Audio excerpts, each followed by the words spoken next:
नमाज शुरू करते वक्त किबला रुख होना ये सुन्नत है।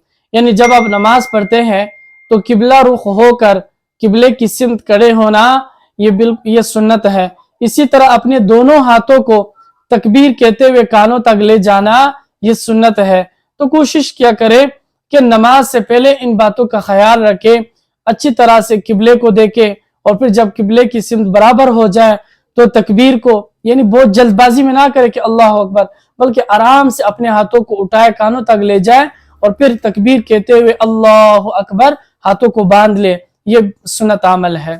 फजर की नमाज के बाद और इसी तरह जो है असर की नमाज के बाद नवाफिल पढ़ना ये खिलाफ सुन्नत है, नहीं पढ़ना चाहिए। अलबत्ता अगर कोई शख्स जो है वो कज़ा फर्ज नमाजें पढ़ता है या सजदा तिलावत करता है या इसी तरह और भी इससे कोई नमाज वगैरह रह गई है तो वो पढ़ लेता है, तो इसमें कोई हरज नहीं है, पढ़ सकता है। लेकिन कोशिश करें वो इधर लोगों के सामने ना पढ़े, बल्कि कहीं जाकर उधर पीछे मस्जिद में कहीं किसी कोने में खड़े होकर पढ़ ले, ताकि लोगों को ये गुमान ना हो कि ये नमाजें कज़ा करके आया है। बल्कि अगर वैसे आप नवाफिल वगैरह पढ़ते हैं फजर के बाद या असर के बाद, ये खिलाफ सुन्नत है, नहीं पढ़ना चाहिए। कज़ा नमाजें जो फर्ज आपसे कज़ा नमाजें अपने आपसे कज़ा हुई है वो आप पढ़ सकते हैं। इसी तरह सजदा तिलावत है या कोई और ऐसा सजदा वगैरह है या कोई ऐसी नमाज वगैरह है तो वो पढ़ सकते हैं।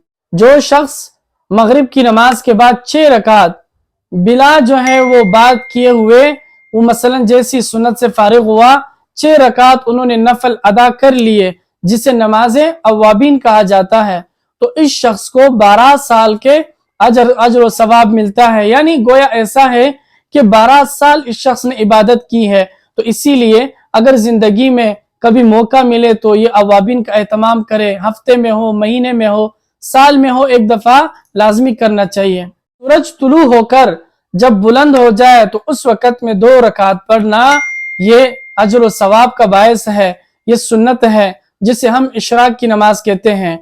हज़रत आयशा फरमाती हैं रज़ी अल्लाह तआला अन्हा फरमाती है कि मैंने नबी अकरम सल्लल्लाहु अलैहि वसल्लम को नवाफिल में इतना पाबंद नहीं देखा जैसे इशराक की नमाज में। उम्मत की रियायत की वजह से नबी अकरम सल्लल्लाहु अलैहि वसल्लम वो इशा की नमाज में ताखीर नहीं फरमाते थे। यानी ये नहीं कि आराम से फिर लेट पढ़ते थे, बल्कि इशा की नमाज का वक़्त जो है वो दाखिल हुआ तो उसके बाद इशा की नमाज पढ़ लेते थे।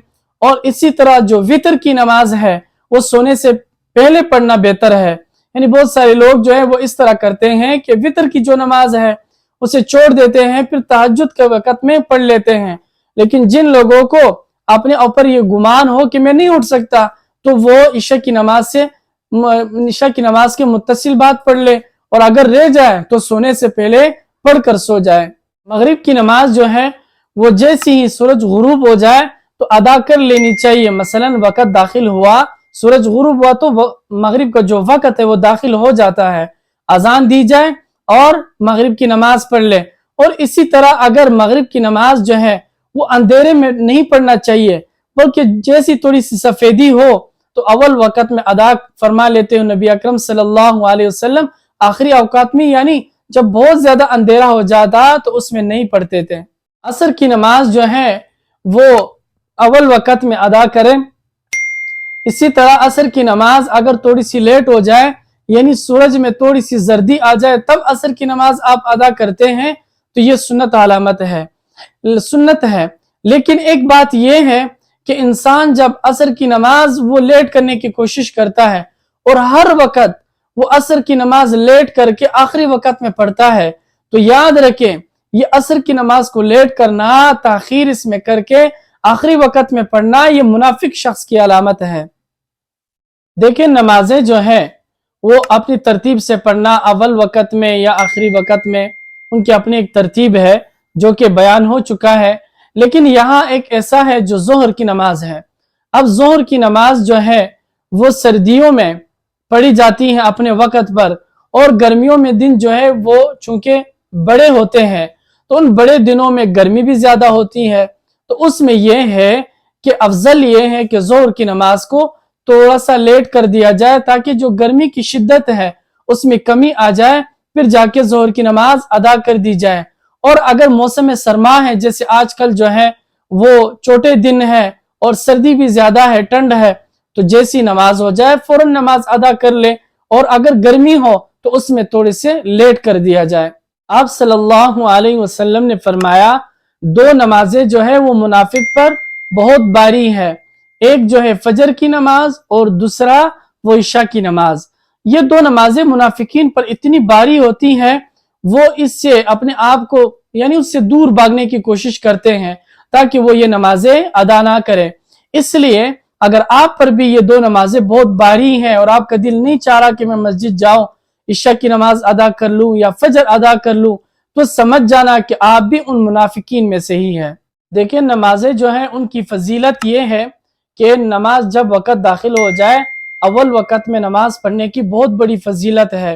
यानी जैसे इशा की नमाज का वक़्त दाखिल होता है तो हम 10 मिनट या 15 मिनट बाद पढ़ लेते हैं, मगरिब के वक़्त दाखिल होते ही अजान के साथ नमाज हो जाती है।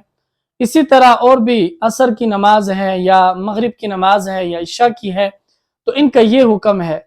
लेकिन जो फजर की नमाज है उनमें सवाब ये है कि हुजूर सल्लल्लाहु अलैहि वसल्लम ये फरमाते कि फजर की नमाज जो है उसको जैसी थोड़ी सी रोशनी हो जाए तब उसे अदा कर लिया करे, बाकी नमाजें तो पहले औकात में, और जो फजर नमाज है उसकी फजीलत ये है कि जब रोशनी हो जाए तो उन रोशनी में अदा की जाए।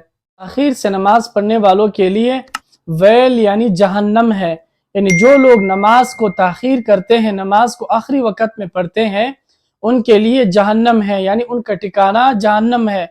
इसलिए नमाज जो है वो उसको लेट करना, उसमें ताखीर करना, ये हलाकत का भी सबब है। इसी तरह ये कहा गया है कि तुम्हारे औलाद का जो हलाकत है इससे बढ़कर हलाकत ये है कि तुम नमाज को अपने आखिरी औकात में पढ़ते हो, इसलिए नमाज को जो है आखिरी वक़्त तक नहीं ले जाना चाहिए। अव्वल वक़्त में नमाज पढ़ना ये बाइस सवाब है, ये बहुत ज़्यादा फजीलत रखता है। कहते हैं कि जो नमाज को अव्वल वक़्त में पढ़ते हैं, यानी जैसे वक़्त दाखिल हो जाए तो उसी अव्वल वक़्त में नमाज पढ़ते हैं, ये वजूब जन्नत का बाइस बनता है। अव्वल वक़्त को ऐसी फजीलत हासिल है जैसे कि दुनिया को आखरत पर, यानी आपको चाहिए कि जब नमाज का वक़्त दाखिल हो जाए तो नमाज को जो है वो अव्वल वक़्त में पढ़ा करे, उसे उसमें ताखीर ना किया करे, अपने आखिरी वक़्त तक उस नमाज को ना ले जाया करे।